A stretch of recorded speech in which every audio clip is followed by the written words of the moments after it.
किसी चीज को अगर मन में ठान लिया जाए तो कोई भी चीज असंभव नहीं, और इसे कृतार्थ किया है 19 साल की शनन ढाका ने। जी हां, पहली बार देश में हुए एनडीए के एग्जाम में शनन ढाका ने इस एग्जाम में टॉप किया है। और फिलहाल सबसे पहले तस्वीरों दिखाने से पहले यहां पर पड़े जो सर्टिफिकेट्स हैं वो उन तमाम चीजों को अपने आप में बयां करती हैं कि जो शनन है वो पढ़ाई में कितनी अव्वल रही है। उसके साथ साथ अगर हम बात करें तमाम तरह की को करिकुलर एक्टिविटीज हो, जिसमें स्पोर्ट्स हैं या फिर डिबेट हो, तमाम चीजों में जो शनन है वो शुरू से ही हमेशा फर्स्ट या फिर उसने टॉप किया है। ज्यादा बात करने के लिए इस वक्त हमारे साथ शनन ढाका और उनका पूरा परिवार है, उन्हीं से बात कर लेते हैं। शनन, सबसे पहले तो आपको ढेरों बधाइयां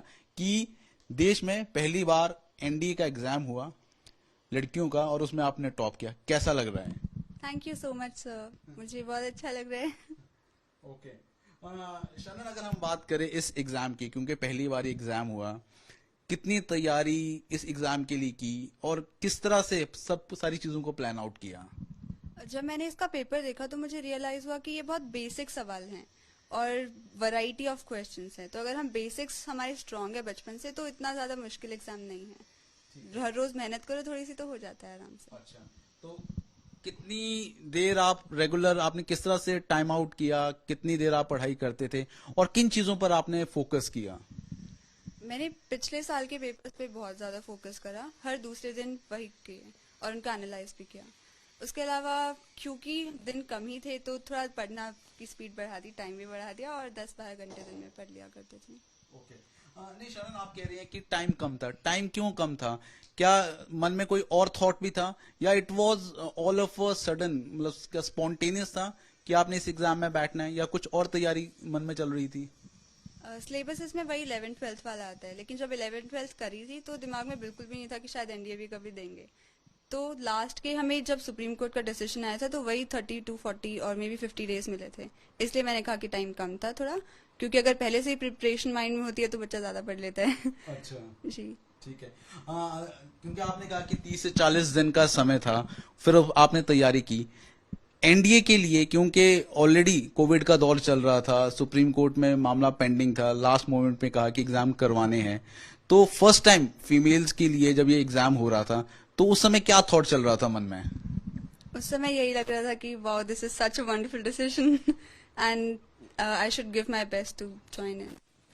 ओके जी ठीक है। तो उसके बाद जब एग्जाम में टॉप किया, उसके बाद बाकी दूसरी तरह की तैयारियां किस तरह की, एसएसबी के लिए किस तरह की तैयारियां की, कैसे अपनी पर्सनालिटी को डेवलप किया, उन तमाम चीजों को लेकर बताइए। एसएसबी के लिए मैंने जाना कि ये एक पर्सनालिटी टेस्ट होता है, तो अपनी पर्सनालिटी इसके लिए इम्प्रूव करनी चाहिए और बिल्कुल नेचुरल पर्सनालिटी वहाँ पे शो करनी चाहिए। झूठ नहीं बोलना चाहिए और किसी को कॉपी नहीं करना चाहिए। तो फिर फिजिकल एक्टिविटीज भी वहाँ थोड़ी कराते हैं, इसलिए मैंने हर रोज जॉगिंग और एक्सरसाइज स्टार्ट करी। इसके अलावा हॉबीज में थोड़ा काम करना शुरू करा, सेल्फ इंट्रोस्पेक्शन करा कि मुझ में क्या अच्छाई है, क्या बुराई है, क्या मेरी बुरी आदतें हैं, क्या अच्छी आदतें हैं। जो बुरी हैं उनको और सुधारने की कोशिश करी। मतलब ये सब प्रोसेस तो चलता ही रहता है जिंदगी पर उससे मैं थोड़ा और तेजी से बढ़ जाता है फिर। ठीक है। आपने कहा कि उन तमाम चीजों को, अपनी वीकनेस के ऊपर आपने काम किया। वीकनेस क्या थी आपकी, क्या लग रहा था आपकी क्या वीकनेस है? सबसे ज्यादा तो मेरी हैंड राइटिंग बहुत ज्यादा गंदी थी क्योंकि पढ़ ही नहीं सकते हैं। तो उसको थोड़ा सुधारने की कोशिश करी कि एटलीस्ट रीड कर सी जा सके वो। ओके सनन, क्योंकि आप हरियाणा के रोहतक से हो और अगर हम हरियाणा की बात करें, ठीक है धीरे धीरे समाज में बदलाव आ रहा है, वहां पर जो सेक्स रेशियो है, खासतौर पर जो गर्ल्स चाइल्ड रेशियो है, गर्ल्स बॉयज रेशियो है, बहुत कम रहा है। उन चीजों को आपने किस तरह से, क्योंकि आप तीनों सिस्टर्स ही हैं, कैसे मोटिवेशन मिली? क्योंकि हम तीनों बहनें ही हैं, हमारे पेरेंट्स ने कभी भी जरा भी भेदभाव नहीं करा और ना ही ये सोचा कि गर्ल्स है तो इन्हें नहीं पढ़ाएंगे या फिर ऐसा कुछ। उन्होंने हमें बहुत ही अच्छे से सारी फैसिलिटीज ऑफर करी जो वो अगर उनका बेटा होता तो उसको भी ऑफर करते, इसलिए कभी भी कोई दिक्कत महसूस ही नहीं हुई। और अगर होती भी तो उस समय शायद ऐसा लगता कि इन दिक्कतों का एक ही सोल्यूशन है कि कुछ अच्छा किया जाए। ओके नहीं, लेकिन आपने कहा कि कोई भी तरह की पेरेंट्स की तरफ से कभी दिक्कत नहीं आई, लेकिन आर्मी ही क्यों चुना गया? मतलब आर्मी के लिए ही क्यों, क्या मन में था कि आर्मी में ही जाना है? मेरी फैमिली में सब लोग, दादा पापा दीदी सब आर्मी में ही थे, तो बचपन से ही आर्मी लाइफ देखी थी। तो जब भी आर्मी ऑफिसर्स को इधर उधर कैंट में जाते देखते थे या स्कूल जाते थे, तो प्रिंसिपल भी हमारी आर्मी ऑफिसर ही थी। तो उन्हें देखकर लगता था कि आर्मी ऑफिसर्स के लिए एक अलग ही रिस्पेक्ट होती है सबके मन में, और लोग भी बहुत ज्यादा ट्रस्ट करते हैं आर्मी का नाम लेते ही। और बहुत एडवेंचरस लाइफ होती है। एक 9 to 5 फिक्स जॉब नहीं है कि आपको हर रोज यही करना है। हर रोज नए नए अलग अलग काम होते हैं। आपकी होलिस्टिक डेवलपमेंट होती है। कभी आप कुछ सीखते हो, कभी कुछ सीखते हो, फिजिकली, मेंटली, इमोशनली हर तरीके से स्ट्रांग हो जाते हो। तो एक बहुत ही वंडरफुल करियर भी हो जाता है, और साथ में आप देश को सर्व कर पाते हो। आपको कभी भी ऐसा फील नहीं होगा कि लाइफ में कुछ अच्छा कर सकते थे, कुछ देश के लिए कर सकते थे, क्योंकि आप आर्मी में हो तो आप हर पल देश के लिए कर रहे होंगे। ओके सानन, अभी अगर हम रिसेंटली बात करें, एक कंट्रोवर्सी चल रही है अग्निवीर, क्या उसके बारे में कुछ है आपको जानकारी? क्या है ये कंट्रोवर्सी? उसको लेकर आपका कोई थॉट है? आई थिंक ये बहुत ही कंट्रोवर्शियल टॉपिक है, और इस वक्त मुझे नेशनल टीवी पे इस बारे में कोई स्टेटमेंट नहीं देनी चाहिए। चलो ठीक है। उसके अलावा पेरेंट्स है, उनसे भी बात कर लेते हैं। विजय जी, सबसे पहले तो आपको ढेरों बधाइयां। आपकी आपको भी धन्यवाद इसके लिए। विजय जी, अगर हम बात करें आपकी बेटी ने जो ये उपलब्धि हासिल की है, कैसा आपको लग रहा है और कितनी मेहनत आपकी बेटी ने की, और किस तरह से आप अपनी बेटी को गाइड करते थे कि इस अचीवमेंट तक पहुंचा जाए? बेटी के स्कूल लेवल से स्टडी को देखते हुए जब इसने एग्जाम के लिए ये भरा, फॉर्म भरा एनडीए के एग्जाम के लिए, तो उसके लिए जो इसको सुविधा महसूस होने थी वो हमने प्रोड्यूस कराई। बुक से लेके, टाइम से लेके, मेन तो उसको टाइम देना होता है और अपने माइंड सेट से खुद स्टडी करना है। बोला इच्छा आपकी है, हमारा काम है हर स्टडी में काम आने वाली हर चीज को प्रोड्यूस करना। ठीक है, वो हमने किया। क्योंकि विजय जी, आप खुद से, आप आर्मी में आपका बैकग्राउंड रहा है, आर्मी से आप रिटायर हुए हैं।